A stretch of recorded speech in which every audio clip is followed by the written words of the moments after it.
हैं काल को। वो आया, उसने पहरा दिया, लेकिन वो भी जब कुछ न बिगाड़ सका तो उसने अपनी पुत्री को कहा, बेटी मैं इस मकान को तब गिरा सकता हूं जब ये मकान थोड़ा जर्जर हो जाए, कमजोर हो जाए। तो चंडवेग की जो पुत्री है, नाम है जरा। जरा कहते हैं बुढ़ापे को। पुत्री को भेज दिया कि उसने अपना प्रभाव दिखाना शुरू किया।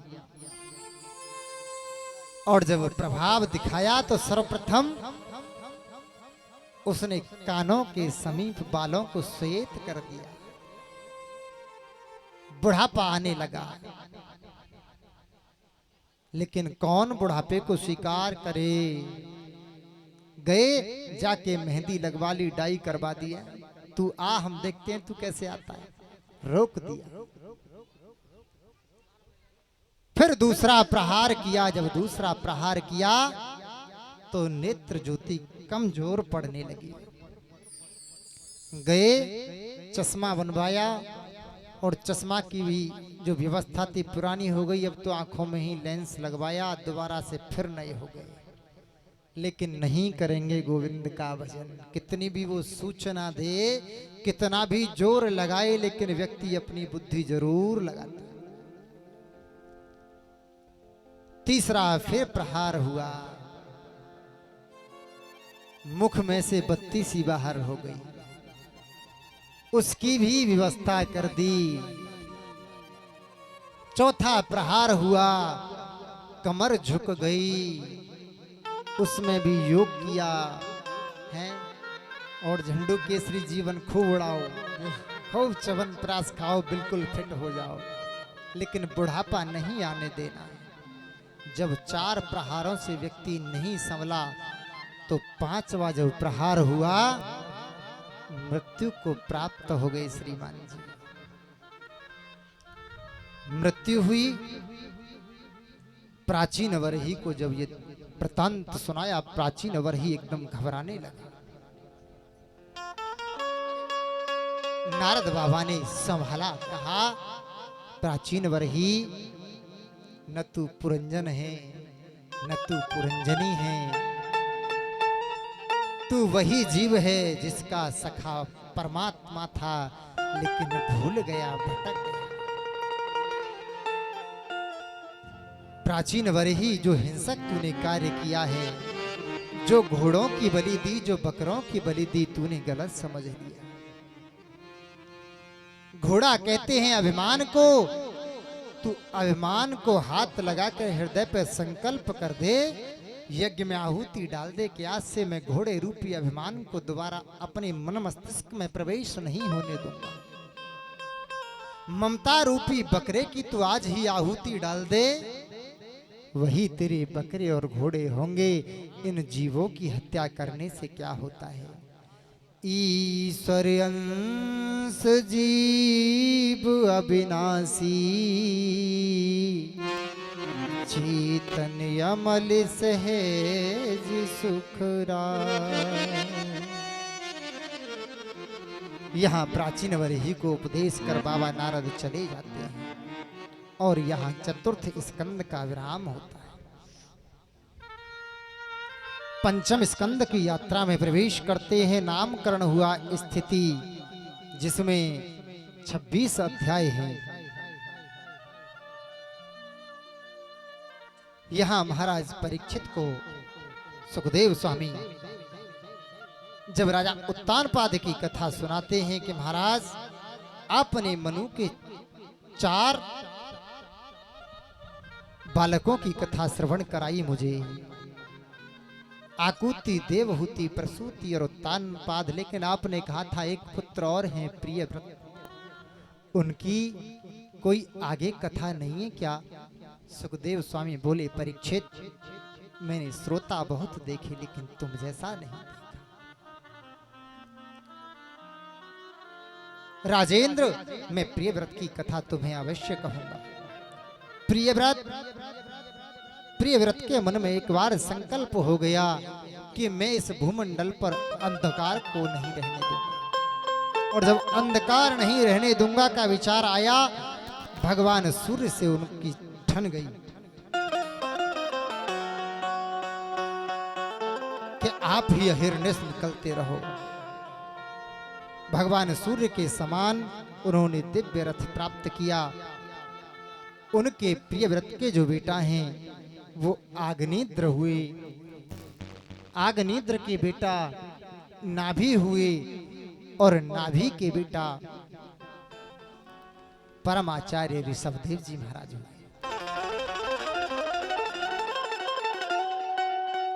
ऋषभदेव जी महाराज के यहाँ 100 पुत्रों का जन्म हुआ,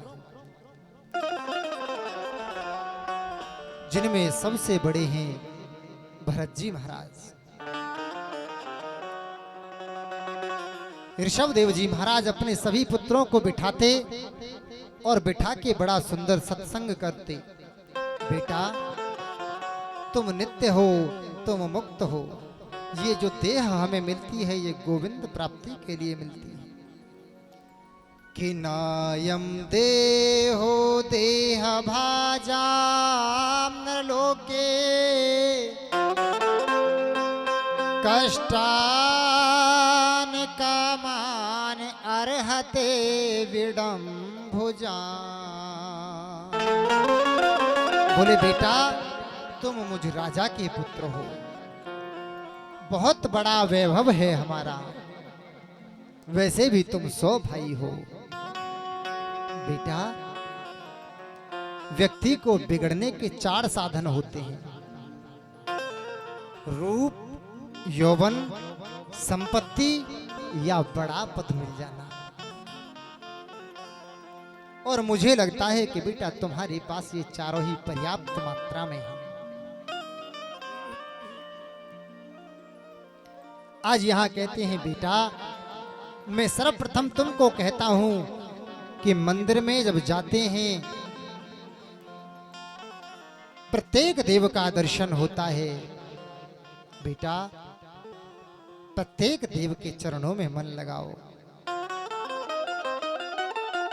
प्रत्येक मूर्ति का दर्शन करने के बाद में यही भाव लाओ कि ये मूर्ति एक भाव से हमारे हृदय में जाके स्थित हो जाए। दूसरी बात बेटा, घर में जब भोजन बनाओ तो भोजन का सर्वप्रथम भोग भगवान अग्नि को लगाओ, क्योंकि उन्हीं के द्वारा पाकशाला में पकाया गया भोजन हमारे लिए पर्याप्त होता है। बेटा, जीवन में सात्विकता को धारण करो। मांसाहार को जीवन में कभी भी पास मत आने दो। यही एक सद्गुण व्यक्ति को उद्धार के मार्ग पर लेकर जाता है। भांति भांति उपदेश करते हैं। देखा कि नवासी पुत्र उपदेश करते करते ही ऋषभदेव के विरक्त हो गए। जब नवासी पुत्र वन को चले गए,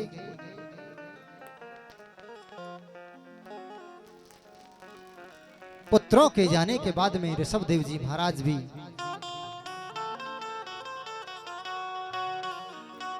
बचे 11 पुत्रों को राजकाज का भार सौंपकर और वन की ओर चले गए। वन की ओर जब गए तो जाके जैसे ही वन में तपश्चर्या के लिए बैठते हैं तो लोगों की भीड़ जुटना प्रारंभ हो गई। तरह तरह के प्रश्नों को लेके बाबा ऋषभदेव के पास में जनता जुटने लगी। बाबा ने पागलों जैसा कृत्य करने लगे, क्योंकि संत कभी भी संग्रह परिग्रह नहीं करता। सच्चा संत कभी संग्रह परिग्रह नहीं करेगा। जब संसार के लोगों को लगा ये तो पागल बाबा है, सब चले गए। चाह गई चिंता नसी और मनवा बेपरवा, जिनको कछु न चाहिए सो साहन के साथ। आज तो देखा कि एकांतवास किया है। एकांतवास करते हैं, एकांत में जाके बैठ गए।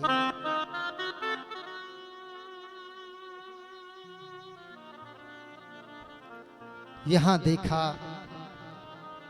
ऋषभदेव जिन पुत्रों को घर में छोड़ के गए हैं, उनमें जो भरत जी महाराज हैं,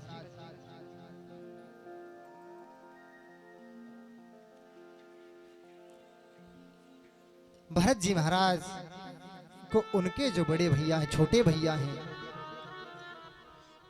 वो उनको बड़े प्रताड़ित करने लगे। जब प्रताड़ित करने लगे, उन्होंने भी यहां से देखा घर को त्याग दिया है। घर को त्याग कर वन में चले गए, और जब वन में चले गए, जाके तपश्चर्या में लीन हुए। अंत में गोविंद के धाम की प्राप्ति हुई। लेकिन पुनः फिर गोविंद ने एक अवसर दिया। एक ब्राह्मण के यहां जन्म हुआ। ब्राह्मण ने सोचा, मेरे यहां जिस बालक का जन्म हुआ है, इसकी जन्म कुंडली बनाता हूं। जन्म कुंडली बनाई, बड़ा अच्छा गोचर बना। विचार करने लगे, बोले मेरा पुत्र बड़ा ज्ञानी होगा, बड़ा भक्त होगा, बड़ा विद्वान होगा। आज जब थोड़े बड़े हुए नामकरण किया, नामकरण हुआ तो नामकरण भी भरत ही रखा गया। जब भरत ही नामकरण हुआ, इन्होंने छोटे से बालक को गायत्री मंत्र का दान दे दिया। बेटा जब गायत्री मंत्र की दीक्षा दी तो विचार करने लगे, बोले जिस बंधन से छूट के मुझे दोबारा गोविंद ने उसी जन्म को दिया, शायद मैं उसको सवार पाऊं, लेकिन पिताजी तो मुझे फिर संकट में डालना चाहते हैं। आज यदि मैंने इनको गायत्री मंत्र जप करके सुना दिया, रट के सुना दिया, तो कल को ये कहेंगे बेटा जाओ यजमानों के यहाँ ग्रह शांति करके आओ। बोले मुझे नहीं सुनाना। अब तो ब्राह्मण देव नित्य प्रति कहते, बेटा तूने याद किया? बोले पिताजी याद ही नहीं होता। बेटा याद किया? याद ही नहीं होता। बोले मैंने तो कुंडली बनाई थी, बड़ा योग्य योग था इसमें, लेकिन मुझे लगता है ये तो बिल्कुल जड़ है। यहां से जड़ और जम गई तो नाम हो गया जड़ भरत। बोले जड़ भरत जी महाराज की जय। अब तो जब जड़ भरत जी महाराज, 3 भाई और हैं, कोई भी सत्कार्य के लिए भेजते उल्टा कराते। भाइयों ने प्रताड़ित करना शुरू कर दिया, घर से निकाल दिया, और घर से निकल करके वन की ओर चल दिए। वन की ओर चले, चलते जा रहे हैं। एक नदी के किनारे जाके आसन लगाया है। आसन लगाया, समाधि लगाकर बैठे। समाधि लगाकर बैठे, सामने से देखा कि एक हिरनी, गर्भवती हिरनी है, और नदी में जलपान करने के लिए आई है। जैसे ही जलपान करने के लिए आई, पीछे से एक सिंह ने दहाड़ मारी। सिंह की दहाड़ से भयभीत हिरनी ने छलांग लगा दी, और जैसे ही नदी में छलांग लगाई तो उसका गर्भ स्खलित हो गया। नदी में ही एक छोटा सा हिरण शावक बहके जाने लगा। जड़ भरत जी महाराज से देखा न गया, गए जल में और नन्हे से हिरण शावक को निकालकर बाहर ले आए। लाके कुटिया में रखा, सूखी सूखी घास फूस को इकट्ठा किया, अग्नि जलाई, तपाया, बच्चे को साफ सुथरा किया और कुटिया में बिठाया। यहां तक तो सब प्रेम था। यहां से आगे अब मोह हो गया, आसक्ति में फंस गए।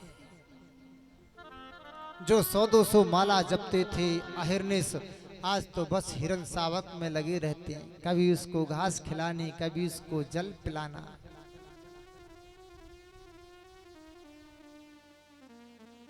एक दिन जोर से बर्फीली हवाएं चलने लगी। हिरन सावक का प्राणांत हो गया। जब हिरन सावक का प्राणांत हो गया, जड़ भरत जी महाराज बड़े खिन्न मन रहने लगे। और जब खिन्न मन रहने लगे तो कुटिया से विचरण के लिए आगे निकले। बोले कहीं आगे मार्ग देखेंगे। बड़ा हष्ट पुष्ट शरीर है। आगे जैसे ही निकले देखा कि सामने से सिंध सौवीर देश का राजा रहुगण आ रहा है। और जैसे ही वो आया, देवयोग 4 कहार पालकी ढो रहे हैं। एक कहार अस्वस्थ हो गया, बीमार हो गया। 3 कहारों ने कहा महाराज, हमारा एक साथी ज्वर से पीड़ित हो गया है, इससे पालकी का भार उठ नहीं रहा है। राजा बोले सुनो, मेरे लिए तो समस्त प्रजा एक जैसी है, आप जिसको देखो उसी को पालकी में लगा लें। सामने से देखा कि जड़ भरत जी महाराज आए। बोले कि सुनिए बाबा। बोले हाँ कहो भैया, कि जरा हमारे महाराज की पालकी का एक कहार अस्वस्थ हो गया, पालकी डुबाओ। बोले हाँ हाँ कोई दिक्कत नहीं, लग गई पालकी में। और जब पालकी में लगे तो पालकी का ढोना तो उसको आएगा जिसने पालकी को ढोया हो। संत हैं, पालकी में लग के चल दिए, लेकिन जैसे ही कोई चींटी आती, कोई कीड़ा आता, उछल गए। और जब उछले, संत उछले, कंधे पे रखी पालकी उछली, पालकी में बैठा राजा रहुगण उछला और जाके पालकी के डंडे में जब सिर लगा, राजा क्रोधित हो गया। राजा बोला एक हारो, तुमसे पालकी सही से चलानी नहीं आती क्या? महाराज हम तो सही से चला रहे हैं, लेकिन एक जो बाबा लगाया है ना हमने, है तो बड़ा हष्ट पुष्ट बलिष्ठ, लेकिन ये सही से चल नहीं पा रहा। राजा ने कहा सुनो, सही से पालकी चलाओ, वरना तुम मुझे जानते नहीं, मुझे राजा रहुगण कहते हैं, मैं तुम्हें बहुत दंड दूंगा। मस्ती में चले जा रहे हैं,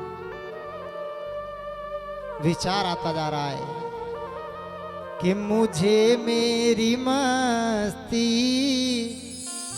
कहाँ लेके आई, मुझे मेरी मस्ती कहाँ लेके आई, मुझे मेरी मस्ती कहाँ लेके आई, मुझे मेरी मस्ती कहाँ लेके आई, मुझे मेरी मस्ती कहाँ लेके आई, मुझे मेरी मस्ती कहाँ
सागर ये लहरें ये फैन ये बुद बुदे ये सागर ये लहरें ये सागर ये लहरें ये फैन ये बुद बुदे ये सागर ये लहरें ये बूंदे ये गुद गुद ये सागर ये लहरें ये फैन ये बुद बुदे कल्पित हैं जल के कल्पित हैं जल के सिवा कुछ नहीं मुझे मेरी मस्ती कहाँ लेके आई मुझे मेरी मस्ती कहाँ लेके आई ओ मुझे मेरी मस्ती कहाँ लेके आई ओ मुझे मेरी मस्ती कहाँ लेके आई और ये पता जब लगा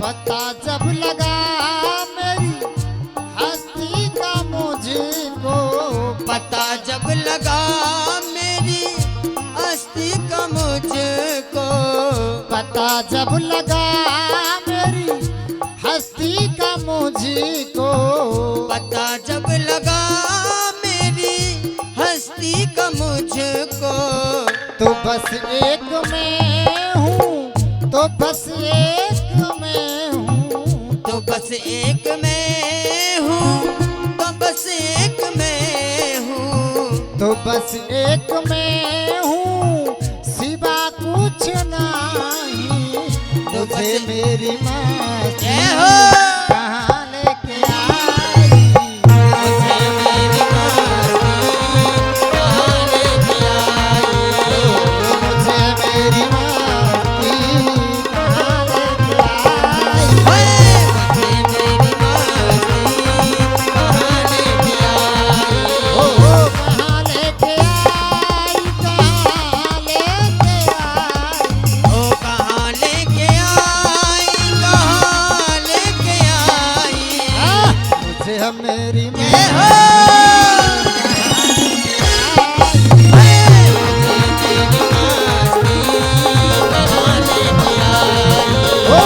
मुझे मेरी मस्ती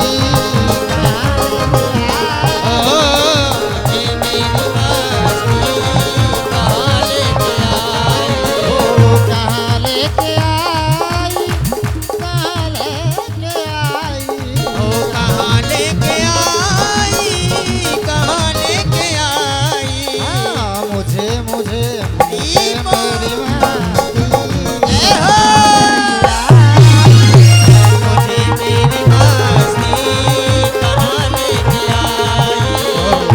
मुझे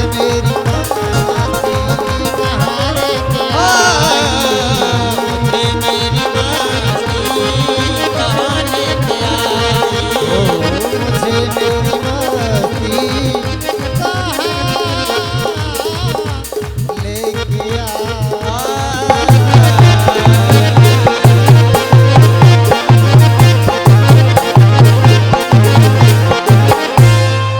बोली वृंदावन बिहारी लाल की जय राधा रमण सरकार की जय यहाँ तो जब दोबारा उछले तो दोबारा फिर रघुगण ने वही कहा कि इतना मोटा ताजा शरीर लेकर के भी पालकी का भार नहीं चलता, कारण क्या है?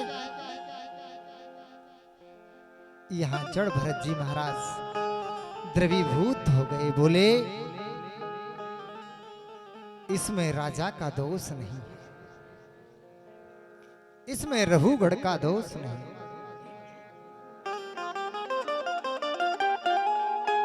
लेकिन जड़ भरत तुझे संसार के लोग बड़ा दोषी ठहरा देंगे, तुझे जरूर ठहरा देंगे। क्यों?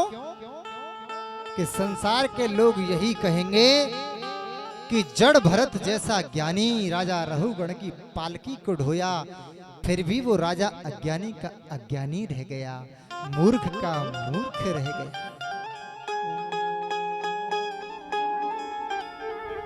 बदले की उपेक्षा नहीं होनी चाहिए। क्यों? बदले की भावना करने वाले हमेशा घाटे का सौदा कर लेते हैं। भाई कुत्ता अगर हमें खा जाए तो ये थोड़ी कि कुत्ते से हम खा के बदला लेंगे, उसका उपचार ही कराएंगे, है ना।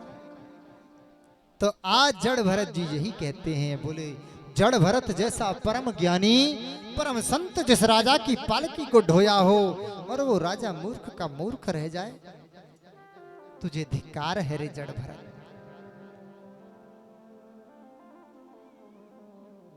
आज राजा को कहते हैं, राजन सुनो,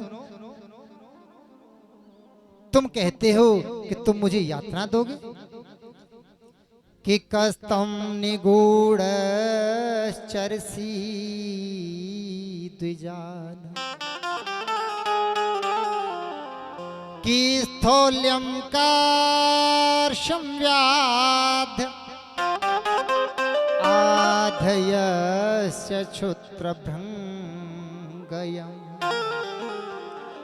राजन, ये मोटा होना पतला होना ये शरीर का धर्म है और मैं शरीर नहीं हूं।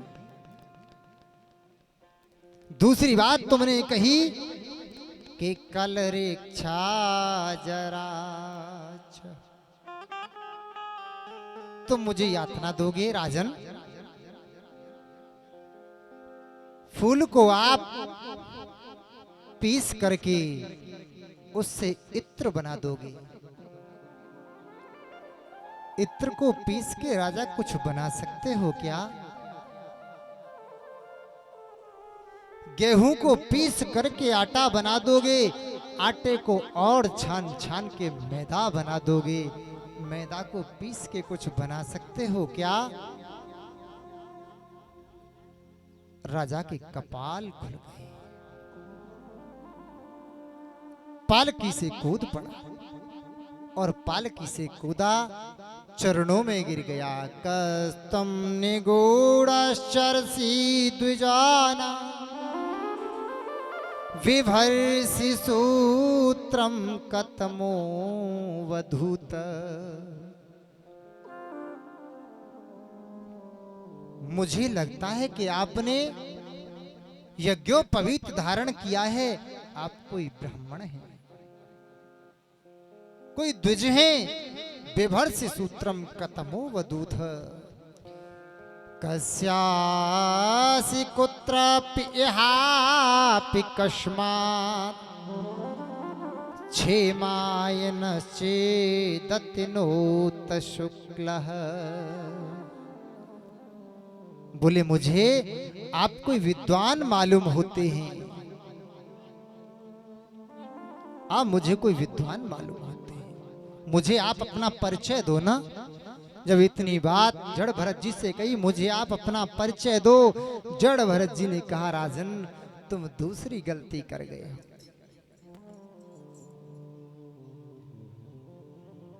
क्यों ऋषि प्रवर?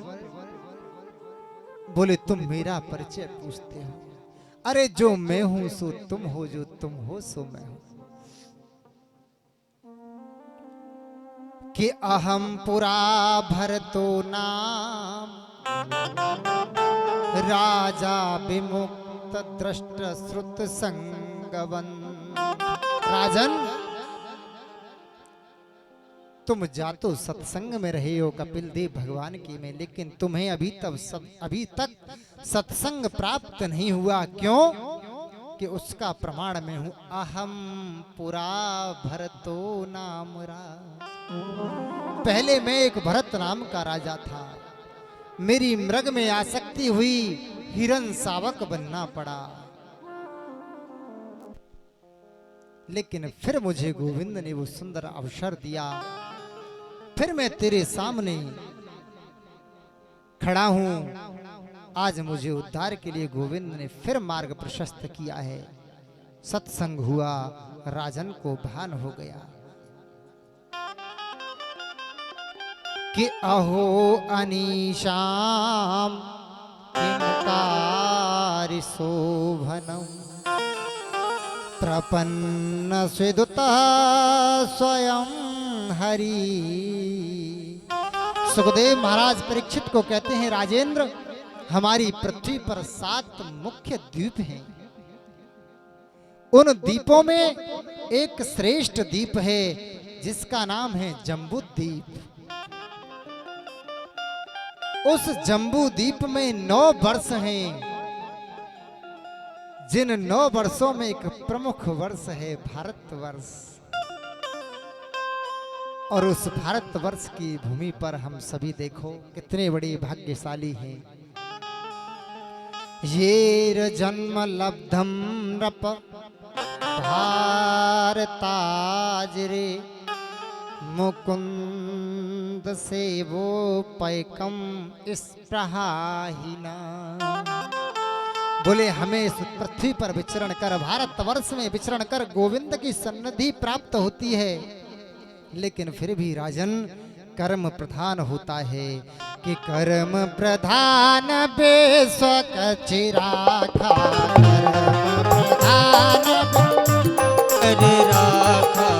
कर्म प्रधान बेस्वर चिराखा, कर्म प्रधान विश्व रचिराखा, कर्म प्रधान बेस्वर चिराखा, कर्म प्रधान विश्व रचिराखा।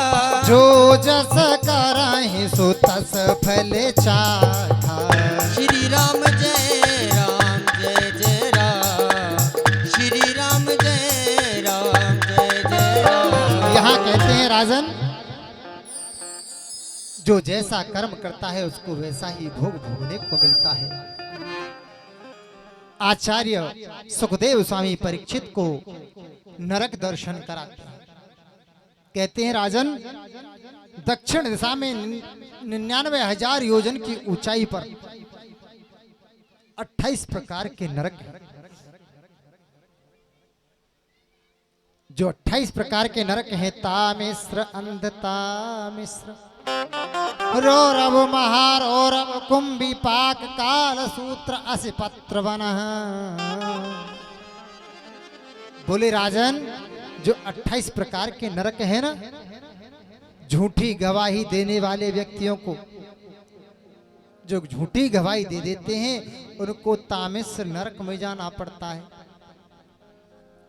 जो व्यक्ति पराये धन को हड़पना चाहे, उस व्यक्ति को अंध तामिश्र नरक में जाना पड़ता है।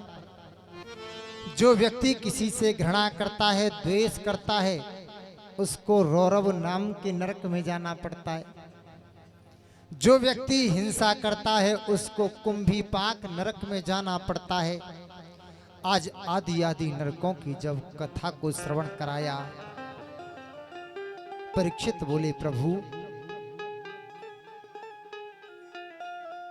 मुझे डर लगता है।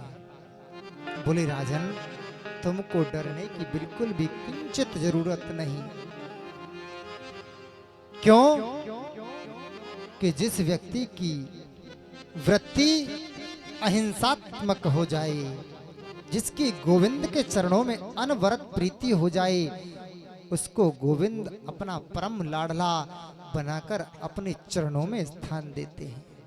इतने कहते कहते सुखदेव स्वामी ने पंचम स्कंद की यात्रा का विराम किया, छठवें स्कंद की यात्रा में प्रवेश किया। राजेंद्र परीक्षित कहते हैं, प्रभु जो हमसे जाने अनजाने में भी पाप हो जाते हैं, उनसे भी मुझे लगता है कि नरक दर्शन करना पड़ेगा। सुखदेव स्वामी कहते हैं, परीक्षित जाने अनजाने में जो पाप हमसे हो जाते हैं ना, उनके प्रायश्चित भी ऋषियों ने बताए हैं, शास्त्रों में बताए हैं। बोले उनका प्रायश्चित क्या है?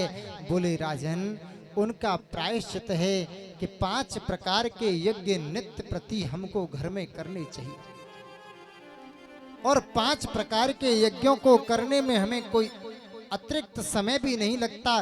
बोले कैसे महाराज? बोले सर्वप्रथम हमारा यज्ञ है कि अग्नि देव को हम उनका ग्रास दें। एक यज्ञ हो गया।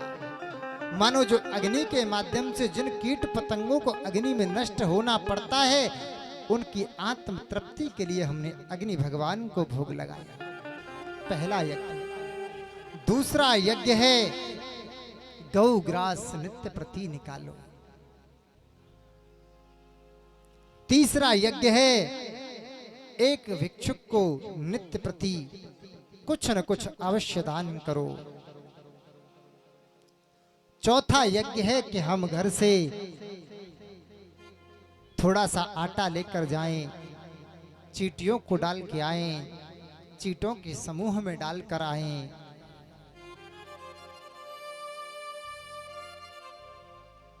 पांचवा जब यज्ञ आया तो बोले राजन, पांचवा यज्ञ सबसे सरल है। कोई भी अगर पाप हो जाए तो एकांत में बैठ के उसका प्रायश्चित्त करो। प्रायश्चित्त करने से व्यक्ति का जो किया हुआ कर्म है उस पे अगर पश्चाताप किया है तो नष्ट हो जाता है। कि केचित केवलया भक्त्या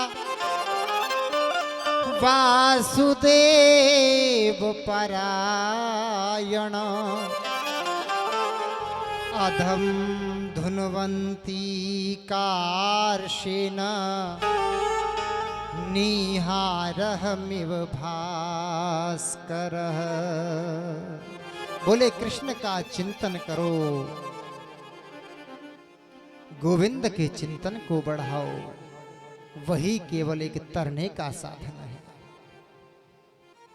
बोले उसके नाम की महिमा वो स्वयं न जान पाए।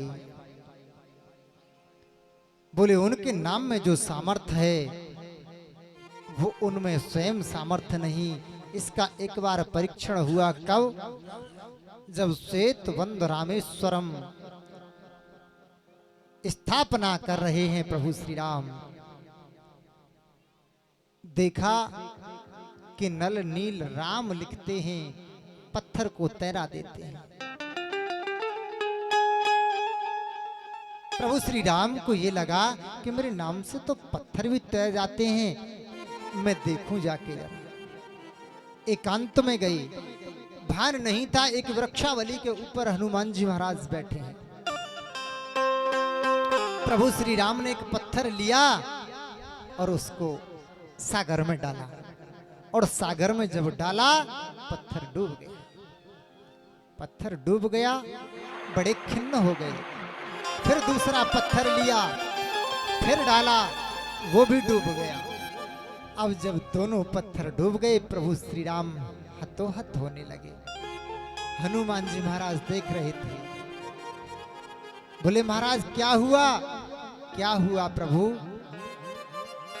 हनुमान ये बात तुम किसी से कहना मत, मैं तो सबसे कहूंगा। तुम रामादल में चलो तो सही, मैं जरूर कहूंगा कि आज प्रभु श्री राम छुपके से पत्थरों को डाल रहे थे और वो सब पत्थर डूब गए। जाके रामादल में वीर बजरंगी कहते हैं, यहां राघव कहते हैं हनुमान एक बात समझ में नहीं आई। बोले क्या प्रभु? बोले मेरे नाम से लिखे हुए पत्थर तैर गए और मेरे हाथ से जो डाले गए पत्थर वो डूब गए। हनुमान जी महाराज कहते हैं प्रभु इसमें बहुत बड़ी व्याख्या करने की जरूरत नहीं, जो आपके नाम के सहारे पर रहेगा वो तो तर ही जाएगा। और राघव जिसे आप अपने हाथ से छोड़ दो, क्या वो संसार में तैर सकता है? जिसको आप अपने हाथ से छोड़ दो उसको तो डूबना निश्चित हो गया रघुवर। तो राम से बड़ा राम का नाम। यहाँ कहते हैं उनके नाम को अहरनिश गाओ। भागवत जी की कथा में आते हैं, सुखदेव स्वामी कहते हैं परीक्षित नाम के ऊपर मैं तुम्हें एक कथा सुनाता हूं। एक त्रिकूट नाम का पर्वत है, त्रिकूट कहते हैं जिसके 3 शिखर हैं, और उस 3 शिखरों वाले पर्वत में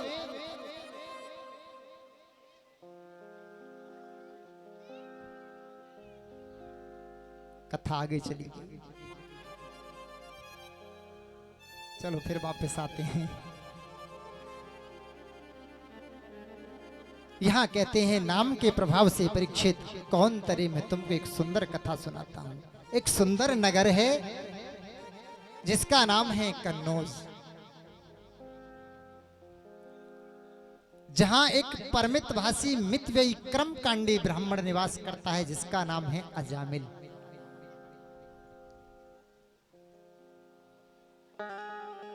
बड़ा कर्म कांड प्रवीण ब्राह्मण है, लेकिन कुसंग बिगाड़ के रख देता है।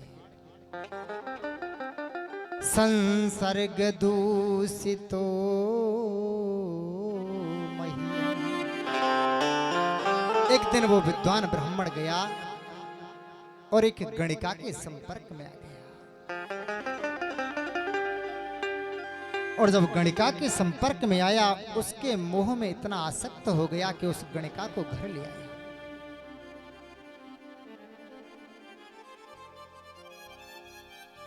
घर ले आया, अब तो जो कर्म कांड था वो छूट गया। धन की जब आवश्यकता होती चोरी करने लगा, डकैती डालने लगा, नाना प्रकार के कुत्सित कार्यों में प्रवीण हो गया।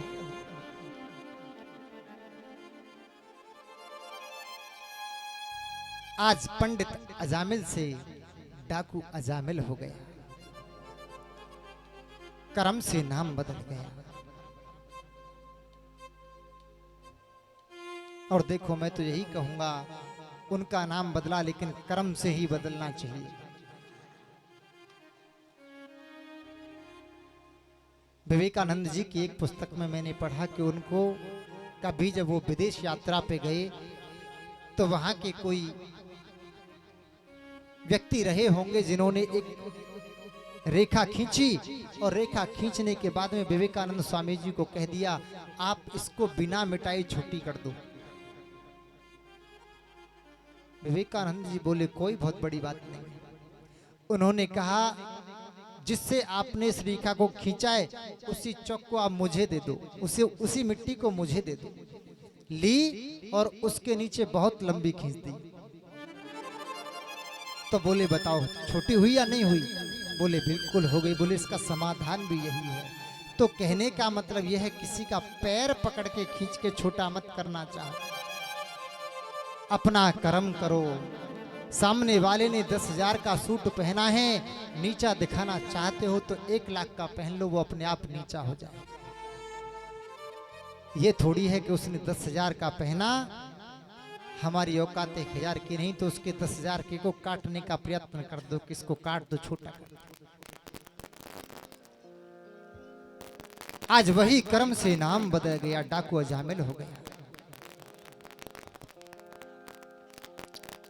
अयोध्या से चल के वृंदावन चातुर्मास करने के लिए कुछ संतों की मंडली निकली, और जब संतों की मंडली निकली, आ गई कन्नौज के किनारे। कन्नौज में जैसे ही प्रवेश किया, संध्याकालीन वेला हो गई। जब संध्याकालीन वेला हुई तो संतों ने कहा कि भैया, हमें इस नगर में कहीं रुकने के लिए कोई स्थान मिलेगा क्या? तो वहां छोटे छोटे बच्चे खेल रहे थे, उद्दंडी बच्चे थे। उन्होंने कहा कि आज होगी सो देखी जाएगी, इन्हें आज अजामिल पंडित जी के यहाँ भेज दो, वहां इनकी बढ़िया दक्षिणा पानी है जाएगी, बढ़िया भोजन पानी है जाएगी। उन्होंने कहा, बाबा तुम सबके सब संत मिलके पंडित अजामिल के यहाँ चले जाओ। ठीक है भैया। संत पूछते पूछते पूछते पूछते अजामिल के दरवाजे पर आ गए। आके कुंडी खटखटाई, अंदर से वो गणिका निकल कर आई। संतों को दरवाजे पर देखा, बड़ी आश्चर्यचकित रह गई। बेटी, भक्त अजामिल का घर यही है? बाबा, घर तो उनका यही है, लेकिन किसी ने तुम्हें भक्त गलत बताया है। उनके नाम के आगे तो बाबा डाकू लगने लगा है। बेटा, हमें क्या लेना देना, हमें तो केवल इतना आशय है कि हमें आज के रात्रि में यहाँ ठहरने के लिए स्थान मिल जाता। 2 भक्त का प्रसाद पाते बेटी प्रातःकालीन वेला में हम सब संत निकल जाते हैं।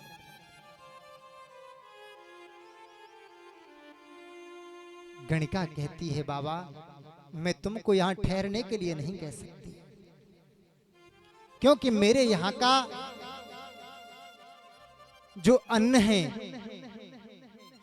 वो मेरे भले ही पति के किए हुए कर्म के द्वारा सिंचित है, लेकिन बाबा मैं एक अपवित्र नारी हूं, अपने हाथ से बनाकर मैं तुम्हें भोजन नहीं खिला सकती।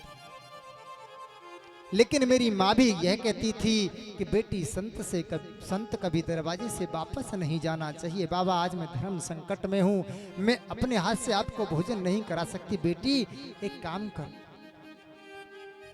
तू मत बना के दे, हमें सूखी सामग्री दे दे, हम बना के पाले। ठीक है बाबा, सामने एक पीपल का वृक्ष है, आप वहां अपना आसन लगाइए और 2 वक्त का प्रसाद पाके आनंद करिए। संतों ने सूखी सामग्री ली, जाके आसन लगा दी। आज तो गणिका बैठी है दरवाजे पर। अर्धरात्रि का समय हो गया और अजामिल कहीं से डाका डाल के वापस आया।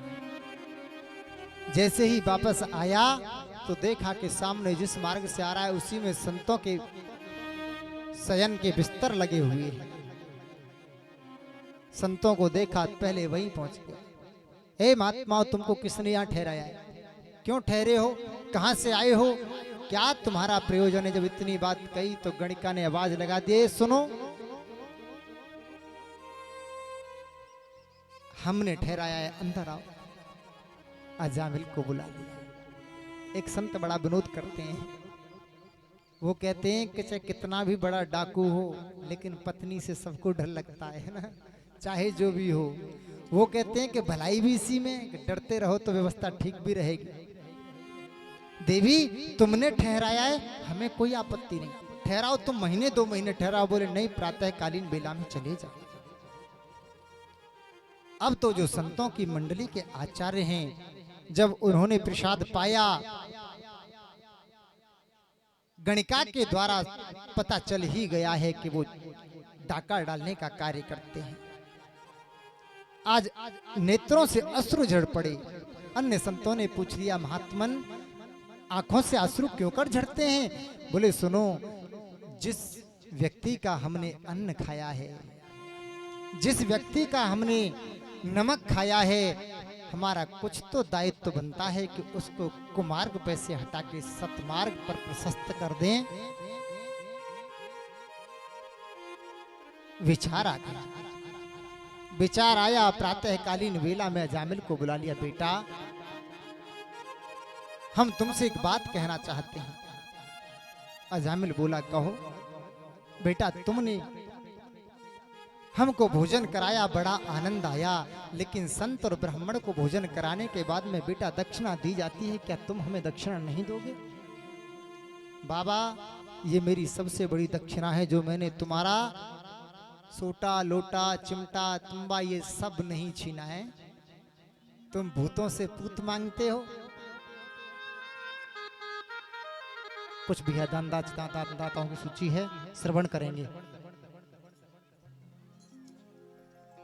हेलो, आइए, ये कुछ दानदाताओं के नाम। 2100 रुपये श्री विशाल पचौरी, पुत्र श्री सुंदरलाल पचौरी, अहमदाबाद गुजरात से हैं। और ये 500 रुपये और 50 किलो गेहूं श्रीमती सावित्री देवी, धर्मपत्नी स्वर्गीय श्री रेवती प्रसाद। एक बार जोरदार तालियों से आशीर्वाद दें। बोले वृंदावन बिहारी लाल की, राधा रमण सरकार की जय।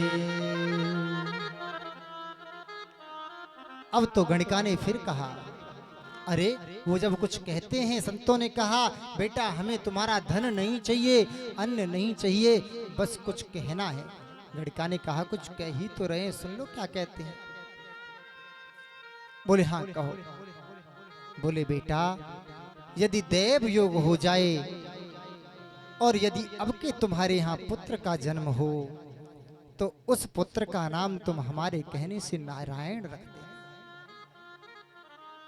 सुखदेव स्वामी परीक्षित को कहते हैं, परीक्षित देखो संतों को मुक्ति के उपाय कितने सरल सूझते हैं, वो बोला इसमें कोई बड़ी बात नहीं है। अजामिल के यहाँ पुत्र का जन्म होता है और वो उस पुत्र का नाम नारायण रख देता है। नारायण नाम रखा। छोटा पुत्र है, बहुत प्रेम है उसमें। एक दिन देखा कि अजामिल अस्वस्थ हो गया, वृद्धावस्था को प्राप्त हो गया। और जब वृद्धावस्था को प्राप्त हुआ तो बड़ा भयानक दृश्य देखने लगा है। जब भयानक दृश्य देखता है कि भीभत्स चेहरे वाले 4 पुरुष हैं, वो अजामिल को ले जाना चाहते हैं। अब तो अजामिल को और कोई रास्ता नहीं सूझी। चारों तरफ दृष्टि डाल के देखता है तो वही पुत्र दूर दिखाई देता है कि दूरे क्रीडन का सक्तम पुत्रम नारायणम वहम। कहता है बेटा नारायण मेरे पास आ, बेटा नारायण खेल बंद, तू मेरे समीप आ, खेल बंद कर।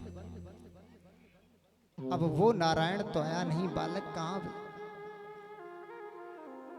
उस नारायण ने अपने दिव्य पार्षदों को भेजा, जल्दी जाओ मेरे भक्त के जीवन में संकट है। नारायण के दिव्य 4 पार्षद आ गए और आए, आकर के देखा कि धर्मराज युधिष्ठिर के दूत खड़े हैं। धर्मराज जी के दूत खड़े हैं, प्रभु के 4 पार्षद खड़े हैं। आपस में उनमें वार्ता होने लगी। तुम कौन? बोले हमें प्रभु ने भेजा है। कौन प्रभु? जगत के कारण नारायण प्रभु ने हमको यहाँ भेजा है अजामिल की रक्षा के लिए। बोले हमारे धर्मराज महाराज ने हमें भेजा है अजामिल को ले जाने के लिए। बोले तुम इसे नहीं ले जा सकते क्योंकि हमारे प्रभु का आदेश है इसकी प्राण रक्षा करने का।